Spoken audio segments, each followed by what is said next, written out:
and blessings.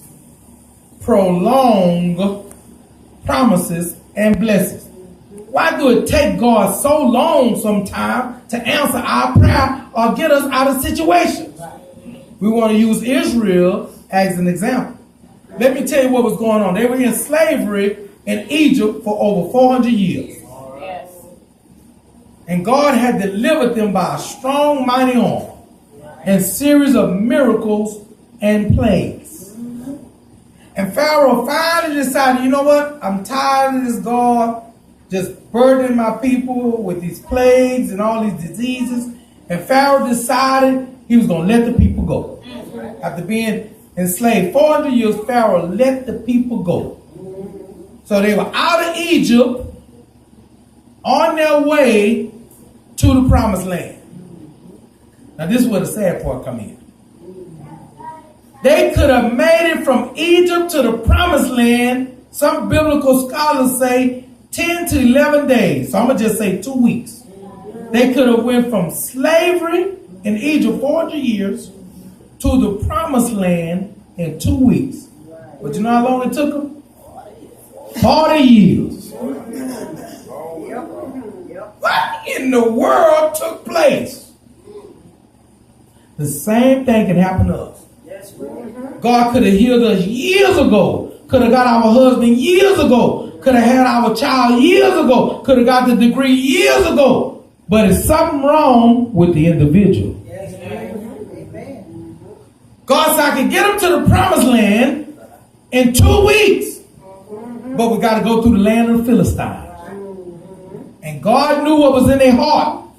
You go through the land of Philistines, them Philistines going to fight you. And God said when Israel see war, they will be afraid and run back to Egypt. So because they are fearful people, I got to bring them the way of the Red Sea, which is a longer route. But when they got over to the promised land, and God sent spies out to spy the land and brought back a report of what they saw in the land, they was in that land fighting for 40 days. They said, we like grasshoppers in their sight. These are giants in the land. We can't take the land. So you calling God a lie. So God said, everyone that murmured from 20 years old and upward would not see this promised land. They're going to wander in this wilderness for 40 years. And when everybody that murmured against me die off, they will go in the promised land. So what could have took a 2-week journey took 40 years. That's why the promise was prolonged and the blessing was prolonged, because the people did not believe in the God they were serving. After all those miracles they had witnessed in Egypt, they still didn't believe in God. So what would have taken 2 weeks took 40 years. That's not good.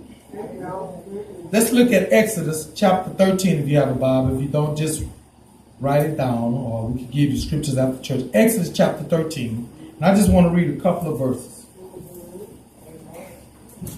It depends on, sometimes the miracle depends on the individual. Exodus 13, 17. When you finally say, bless his name. Bless his name.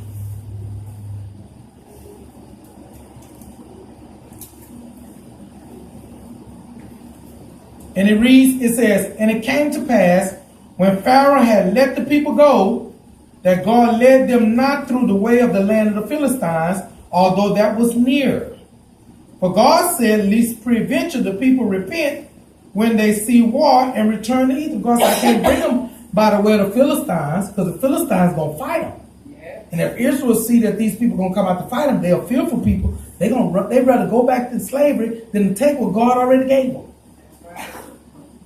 Verse 18, but God led the people about through the way of the wilderness of the Red Sea, and the children of Israel went up harnessed out of the land of Egypt. So what could have taken 2 weeks took 40 years. If all the promises of God in him are yes and amen, then why does it take so long sometimes for God to deliver on those promises or blessings? That's a good question, isn't it? Because it depends on the individual. That's why Jesus made it so easy for believers in 2017. He said, if you have enough faith as a grain of a mustard seed, not a mustard seed, but the crumb that fall off the seed, you can speak to your own mountains and deliver yourself. Now, if you got big faith, you'll have big things happen in your life. But he said, if you have the faith of a grain of a mustard seed, that's the sawdust. Come on, you done seen cake crumbs. The crumbs aren't the cake, but the crumb tastes like the cake. If you can have crumbs faith, I'll do it. That's right. There are several reasons why God may delay our promises or blessings. The main reason is the individual. I'm saying some things I said on lesson 1 to bring you up apart. I'm not going to give you the scriptures or nothing. I'm just going to bring you up apart because we got to look at Sarah. Make sure you don't get the Sarah syndrome. A lot of people operating under that Sarah spirit. Just because God delays something don't mean you're not going to do it. Sometimes he delays things to preserve us, to save us. Don't mean he's not going to do it because he's taking long, because he's not moving in your time schedule. He's going to do it, but he's going to do it when it's best for you. Some people can't make $50,000 a year. You know why? Because their head going to do this. You better at 40,000. Some people can't make 6 figures because they say, now it's not in the Bible, but I heard people say money intensifies whatever you are. If you're a giver, you're going to be a bigger giver. If you tight, you're going to get tighter. Huh? If you messy, you're going to be more messy. Now you're going to fly out of town and be messy. That's what they say. But let's look at this. The main reason is the individual. We know that there's not anything too hard for God to perform. He said in Jeremiah, I'm the God of all flesh. Is there anything too hard for me? His hand's not too short to reach down and help us. He's the God of all power. Our God is able to do exceedingly abundantly above all we ask or think, according to his riches and glory in Christ Jesus. Another reason could be that the enemy is trying to hinder what God has promised us. When Daniel prayed, it took 21 days for the angel to bring Daniel his prayer request. And he told Daniel that the prince of Persia held us up for 21 days, and we had to ask the Michael, the archangel, to come help us. So sometimes it's the individual, sometimes it's lack of faith, and sometimes it's the enemy. But the main one is the individual. God took Israel on the longest route to the promised land because he knew what was in their hearts. He knew their strengths.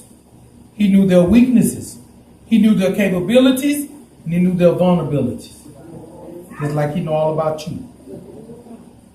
When it seems like God has forgotten about you, don't get discouraged. He may be prolonging your promise or blessing to preserve you. How many of y'all ever heard of the Menendez brothers? They killed their parents. They was already going to inherit it all, but they couldn't wait. They wanted the Ferrari right then and there. So they murdered their parents to get the blessing. It was already theirs. It was already in the will. It was automatic going to get. Even if the parents wouldn't have wrote a law, it automatically go to the next of heir, the next of kin by law. But they couldn't wait. God always knows what's best for you. Learn to put your trust in him today. Thank him in advance. Before you do it, just thank him. Act like you already received and you'll receive it. Jesus said, anything you ask the Father in my name, I'll do it. In my name. But you got to believe. Look to your neighbor and say, well, he on lesson number 2 now. The Bible says there was a woman that had an infirmity 18 years, and she was bowed down and couldn't even walk upright. She was in this condition for 18 years. She had a crippling spirit. And when Jesus saw her, he healed her. But she never complained. She was in this condition for 18 years. Then there was a woman that had an issue of blood.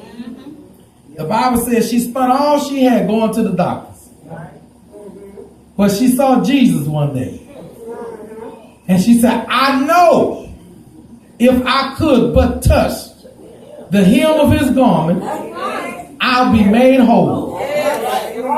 And she touched Jesus, and Jesus said, who touched me? And the disciples said, everybody touching and thronging on you, Lord. What you mean? He said, no, this is a different kind of touch. For virtue has gone out of me. And the woman's faith, Jesus told her, had made her whole. 12 years. Spent all her money trying to get healed. But one touch. There was also a man in the Bible who had an infirmity. 38 years he would lay by the pool. And every time the angel would come down and trouble the water, he would ask people to put him in the pool so he could be healed. And he told Jesus they'll step in before him. He was in this condition 38 years. And Jesus asked the man, will thou be made whole? And instead he said yes to Jesus, he said, every time I try to get in the pool, another man step in before. Jesus ain't asking that. He said, will thou be made whole? And after 38 years of waiting on people to wait on him, Jesus healed him. He was able to wait on himself. That didn't mean God didn't want him healed. It just wasn't time for his healing. Whatever you believe in God for don't mean God don't want you to have it. Can you outwait it? Most people are not patient. They give up. Prolong promises and blessings. Now I'm going to get to Sarah. As believers, try, this is my point I make to you. Try to avoid trying to help God. God don't need your help. He needs your cooperation. How many? I know people do this. The best example, I've done it. We all done it. We all done it. Try to make something right. Because we think we got the power. And sometimes we can't fix a lawnmower. Somebody says, now you know this woman ain't good for you. You just as an example. You know this woman ain't good for you. You done seen her style. You know all about it. And you say, but guess what? I'm going to train her. I'm going to teach her. I'm going to straighten her up. That ain't what the Bible tell you to do.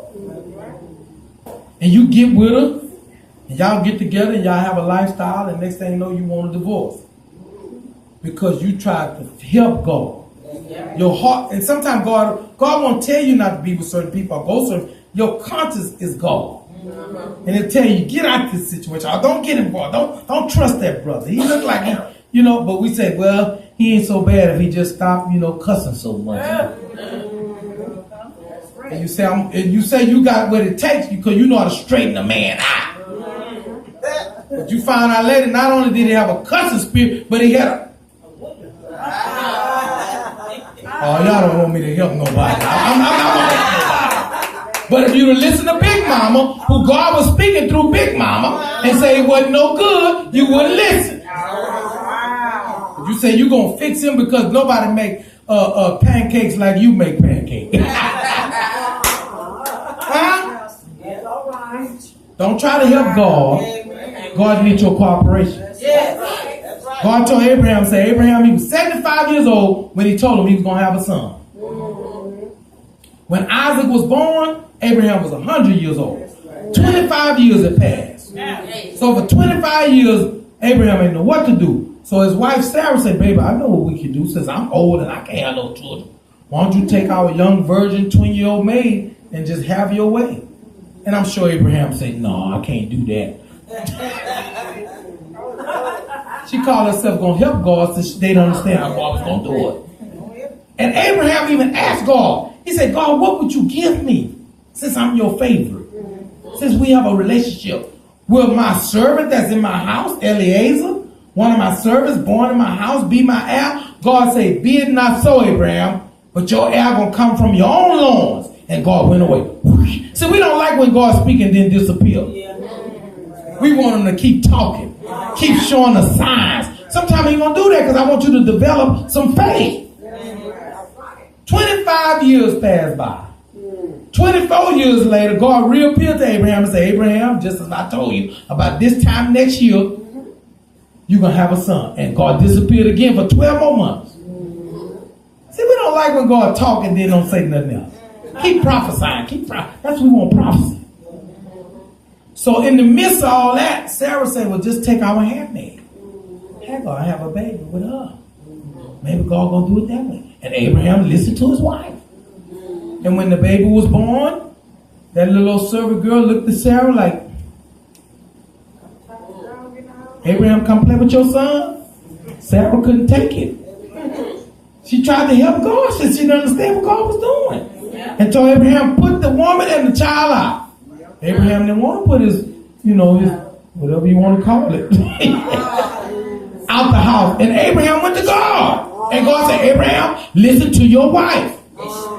Now watch this now. Watch this. I'm going to give y'all a nugget. You know why God backed Sarah up? Because Abraham, I came to you and told you what I was going to do. You didn't believe in me. It's your fault. I told you I was going to give you a son out your own loan. You listen to your wife. Now you listen to your wife now and put that woman out. And I'm going to bless your son Ishmael. He's going to be a wild man though. But my covenant going to be with Isaac. Which you going to have like I said. And 25 years later, Sarah had a son. Now let's look at all that. Then we going home. Look at the neighbor and say, we going home. Let's look over. Y'all have to move fast now. Genesis chapter, because y'all understand this lesson. If God told you going to do something, wait on God to do it. Don't try to help God. God don't need your help. He needs your cooperation.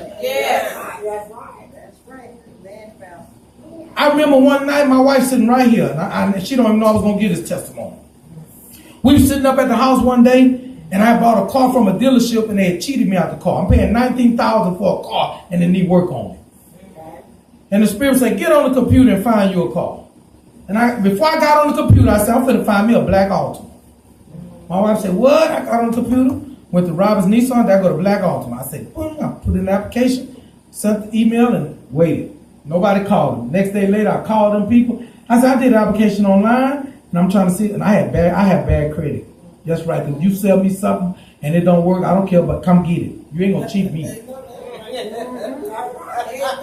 That's what happened. So I called Robert's Nissan. The man said, yeah, I see your application online. When can you come in? I said, I don't want to come in unless you're going to give me the car. He said, I'll call you back in 30 minutes. He said, call me back in 30 minutes. Say, the car's yours. Come on in. I said, I'm letting you know I got another car that I'm paying for. He said, let that one go back. I said, that was my whole intention. I'd be that car. My daughter riding that car right now. See, I already said God ain't gonna let nobody cheat you, but you need to start speaking up when you're in the right. And don't settle for less. Yeah, they charge me a high interest rate, but that's okay. I got what I want. I can't take it with me no way. All that money you got put in the bank, somebody gonna spend it when you leave here. Let me prophesy and tell you what your funeral gonna be like. Here you is laying in the coffin. They gonna say, oh Jesus, why you take up? Why you take up? 3 hours later, hey, no more potato salad. They're going to be potato salad drinking sweet tea. And 6 months later, they probably can't find your gravesite. So you better enjoy your stuff and your life while you live it. Go to Genesis chapter 12 real quick. Let's see what God told Abraham he was going to bless him. Genesis chapter 12, verse 1 and 2. When you finally say bless his name. Bless his name. Genesis 12, 1 and 2. This is going to bless somebody, because somebody been waiting a long time for God to do something. He going to do it. Just he going to do it. You ain't ready for it yet. He going to do it. If he give it to you too early, you might quit serving it. I'm talking to somebody today.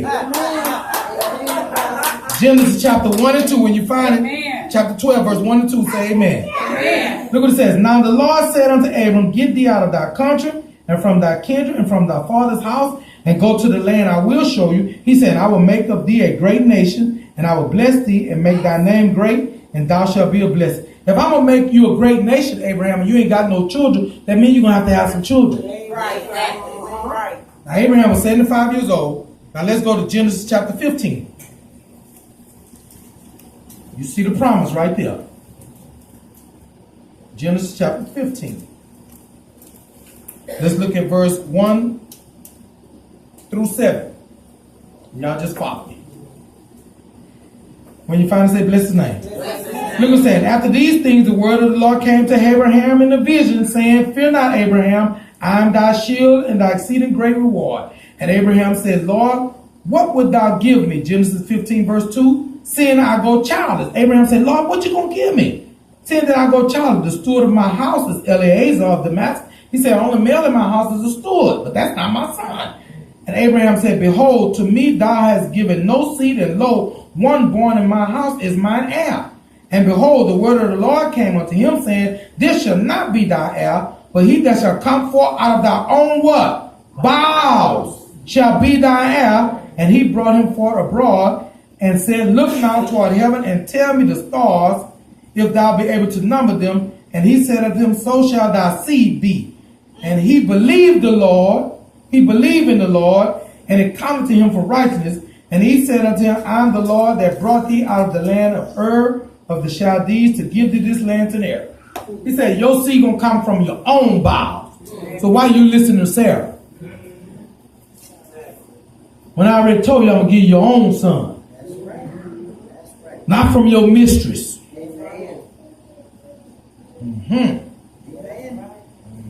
Now let's go to Genesis 16. Right next door. When you find it, say, amen. Amen. Genesis 16. Move it quickly. Verse 1 through 5. Look what it say. Now Sarah, this is what I say, y'all. Avoid this attitude. She finna help God. Yes. Because God need a little help. Now Sarah, Abraham's wife, bare him no children. And she had a handmaid, an Egyptian, whose name was Hagar. And Sarah said unto Abraham, behold, now the Lord hath restrained me from bearing. I pray thee, go unto my maid. It may be that I may obtain children by her. And Abraham hearkened to the voice of his wife.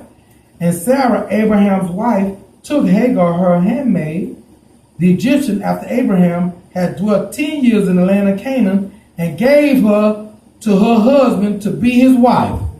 Woo-wee, you're pretty desperate. You're going to give another woman to your husband to be his wife? And you don't believe God? I know Abraham told you God said we're going to have a child. 10 years has done passed over. What are you waiting on? Maybe you need my help, my expertise.